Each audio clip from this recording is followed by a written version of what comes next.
Hi everyone, today I'll be presenting a project that will look into neural mechanism underlying attention effects on visual appearance and response bias. Does attention alter appearance, or it just induce response bias? This is an important question that has been asked for over 100 years. Just recently, Carrasco, Ling, and Reed have suggested that indeed attention can alter appearance. In this psychophysical study, they present subject with a fixation dot where they have to fixate at the middle of the screen, and then they presented subject with a neutral or the peripheral cue. Importantly, the peripheral cue will direct subject attention to the left or the right of the screen, where there will be two stimuli presenting at different levels of contrast. And subject has to respond whether the left or the right stimulus has a higher contrast. And in this study, what they found was that subject read the cue stimulus as a higher contrast than the uncue stimulus, as shown in the shift in the psychometric function here. However, after this evidence has been put forward, there are so many reports that are against this evidence. First, Prince Metal in 2008 suggests that when there was no stimulus presented on the screen, attention cues could still make subject believe that there was a stimulus present compared to the blank stimulus on the other side or the uncue side. So this is showing that somehow attention cue could bias subject response when there's no stimulus presented.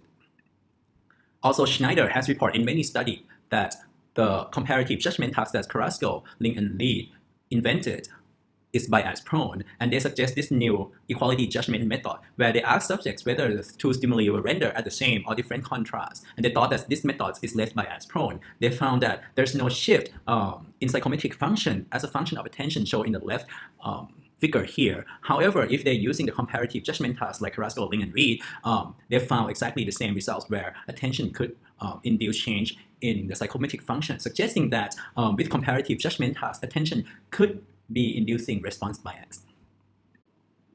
Following these conflicting results, we have come up with a new hypothesis that there must be other factors that regulate the balance between the effect of attention on response bias and visual appearance. And that one factor could be the physical contrast levels of visual stimuli. To test that hypothesis, what we did was using the comparative judgment task introduced by Carrasco, Ling, and Reed.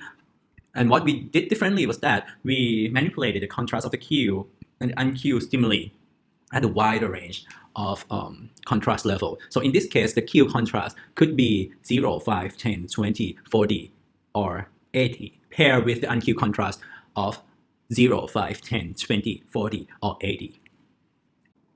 If attention only induces response bias, especially when the stimulus contrast is rendered at 0%, we should see that when that stimulus of 0% contrast is being cued, there should be an increase in the response to that stimulus.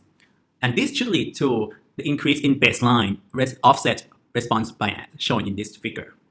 Importantly, if we fit this with the Nagarajan function, we should not see any change in contrast gain or the shift of the psychometric function that goes horizontally. However, if we use the point of subjective equality, like what past studies like to use, we might see a tiny change of that. However, if attention only changes visual appearance, what we should observe is that there should not be any change at the baseline of this psychometric function. But what we should observe is only the change in the contrast gain, or GC here. And the change in the contrast gain should equal the change in the point of subjective equality, or PSE here. Alternatively, if there's a mixture between change in response bias and change in appearance, there might be the change in the baseline offset in combination with change in the contrast gain and PSE. And this is the behavioral result that we observed. Overall, it's fit with our hypothesis. You can see that overall, when the standard contrast or the contrast of the pair stimulus is low, there's a robust increase in the baseline offset shift, right? And this baseline offset shifts reduced as a function of the standard contrast as shown in the B parameter here.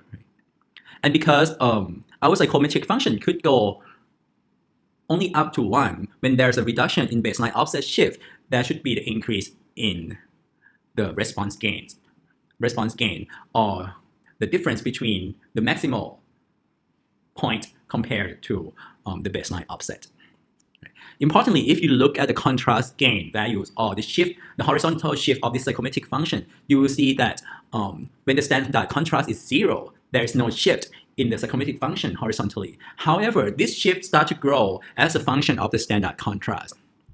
And if you look at PSE it shows exactly the same trend, except that at 0% contrast here, where there should not be any change in contrast appearance because there's no stimulus there, the PSE overestimated the shift in psychometric function to the left side as a function of attention.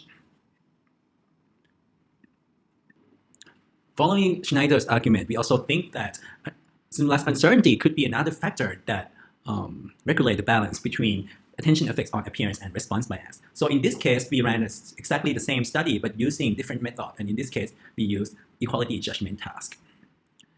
And if there's a change in appearance, then we should see the shift in Cmax here, or the maximal point of the psychometric function to the left with attention. However, if there's no change in appearance, and that is only the inference of the response bias induced by stimulus uncertainty, there should not be any shift in this psychometric function using the equality judgment method. And what we found is that there's indeed a change in the psychometric function, but only at the low to medium contrast. If the contrast of the pair stimulus or the standard contrast here is higher, so here's at 40 or 80, 20, 40, and 80, the change that we observed earlier in the comparative judgment task disappeared. So this is showing that stimulus uncertainty also have effect on the balance between the attention effects on appearance and response bias. So how does the brain support these different effects of attention on appearance and response bias? Right. To answer these questions, what we did is using the same comparative judgment task. But in this case, we also add another contrast, which is 100% contrast. And we use EEG index of visual processing of spatial attention, including the P100, which is the earliest ERP response to a visual stimulus. And also alpha band activity that has been associated with covert shift of spatial attention. And for response bias, we will use lateralized readiness potentials as an index of the moderate response. You can see here that the locus of the peak activity is around motor cortex, while the locus of P100 and alpha is more posterior at the occipital sites. And there could be competing mechanisms of attention that explain such change in response bias appearance, right? It could be contrast gain or the neural response shifting to the left side horizontally like this. Or it could be response gains where attention increased the neural response multiplicatively. Or it could be the increase in baseline input where the baseline offsets change vertically without any change at the high contrast. Finally, there could be an additive shift of the contrast response function where equal amount of change is observed across the full range of contrast. So in this EEG study, we observe exactly the same pattern of the behavior results like we observed in the past studies, which is really good. And this is the fit of all the parameters that's describing these psychometric functions. So everything seems to be very consistent, and it's showing that the level of stimulus contrast regulate the balance between response bias and visual appearance.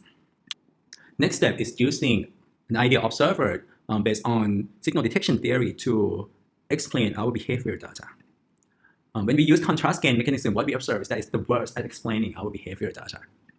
However, if we use response gain mechanism, the prediction seems to be a little bit better. And importantly, the response gain mechanism only capture changes at the medium to high contrast where change in perceived contrast happen. However, if we use the baseline input change model, what we could capture is only the change in the baseline offset response bias at the low contrast. So you can see these two mechanisms may be capture two different aspects of change with attention. One is being change in appearance, and one is being change in response bias. Right? So if you use additive shift where they change equally at all level of contrast, then the model will be best at predicting both change in response bias and change in visual appearance. And what we observed when we look at attentional modulation of our P1 response, what happened here is that overall we observe change in response gain or the contrast response function shift up vertically in multiplicative fashion. However, the response gain is modulated by the level of pair contrast. You can see here 0% contrast and the highest contrast here 100% contrast. There's no attentional modulation. Importantly, you can see that there's no attentional modulation at the baseline, but larger response bias at the baseline at the low pair contrast as we've seen previously in our behavior data. And there's also no attentional modulation as the highest pair contrast, but there's still change in behavior. To make it clearer, I show you again the behavior results here. You can see that even though there's response gain, there's no change in the baseline shift in the P1 response. right? We see this big shift in the baseline offset change in the behavior data. And even though there's no change in response gain at the highest level of contrast, we still see the behavioral change here. So what's happening, right? So when we look at another index of visual processing and spatial attention, or alpha reduction, what we observe here is that overall attention reduced the alpha band activity at the posterior side, and it's also decreased as a function of contrast. And when you plot the contrast response function, you can see that there is an additive gain or additive shift that expressed across all levels of pair contrast. So this is saying that attentional modulation of alpha reduction may be responsible for those change in baseline offset response bias and also change in bias that may be induced by high stimulus uncertainty at a high level of stimulus contrast. Right? So if you can see here again the behavior results, you can see that those additive change in alpha reduction could be responsible for this baseline offset change, and so also the change here that we see at the high contrast in our behavioral data.